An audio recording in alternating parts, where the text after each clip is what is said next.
Lah, tak pergi World Cup ke bang? Follow Bro Time on TikTok dan YouTube jika anda mahukan more Liverpool and football content. Kita ada 2 bulan lebih sahaja lagi before the biggest tournament in the world. Dan semalam, Thomas Tuchel, manager England, telah list his 35-man squad untuk preparation for England. A couple of interesting selections for England seperti Jed Spence, Adam Wharton, Nick O'Reilly dan juga beberapa lagi player-player yang make it to the 35-man squad. Tetapi at the final stage nanti cuma 26 orang sahaja yang boleh pergi ke World Cup. Dan surprise, nama Trent tiada di dalam squad list. Adakah aku terkejut? Tidak. Untuk aku suka squad list Thomas Tuchel ni.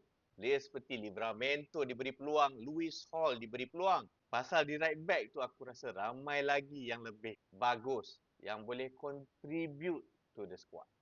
Don't get me wrong, his passes is probably the best di luar sana.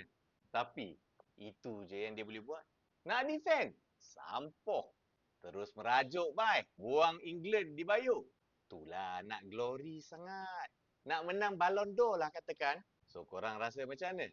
Agree tak dengan decision Thomas Tuchel untuk tidak menyenaraikan Trent Alexander-Arnold for England? Cuba komen. Kita tengok sajalah